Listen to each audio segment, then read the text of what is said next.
কত ভিডিও তো দেখলেন, এই ভিডিওটা দেখে একটু শেয়ার করে দেন। তুমি যে কি বলো না। কেন, ঠিকই তো বলেছি। আচ্ছা,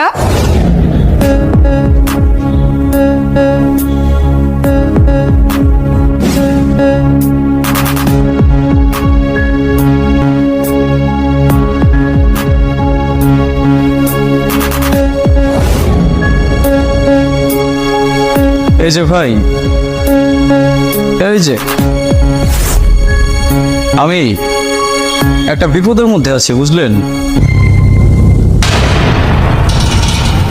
আপনার একটু হেল্প দরকার। হেল্প লাগবে? আচ্ছা বলেন।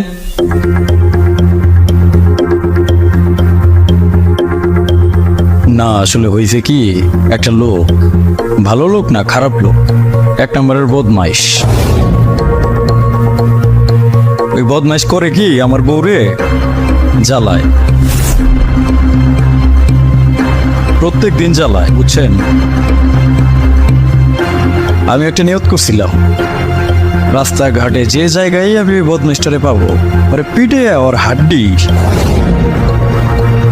জোরাদারি একদম ছাড়াই ফেলব। কিন্তু কি আর করা, সভ্য সমাজে বাস করি, বুঝছেন? মনে অনেক কিছু চাইলেও করতে পারি না। আচ্ছা, আপনারা তো অফিসে চাকরি করেন, শিক্ষিত মানুষ, আমার কষ্টটা বুঝবেন।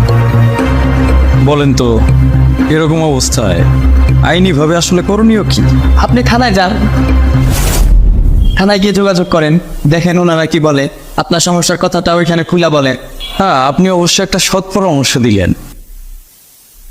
আমার থানায় যাওয়া উচিত, কিন্তু আমি তারপরেও থানায় কেন যাই না জানেন? আপনারা বললাম না, ওই লোকটা একটা বদমাইশ।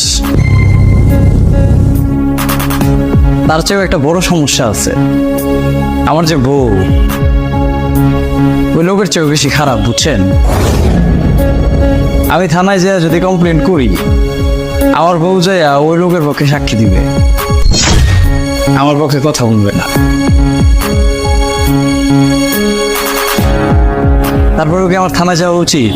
আপনার বউ আপনার পক্ষে সাক্ষী না দিয়ে ওই লোকের হয়ে সাক্ষী দিবে, তাহলে তো মহা মুশকিল। আপনার তো থানায় গিয়ে কোনো লাভ হবে না। সেটাই ভাই, আমার তো মহা মুশকিল।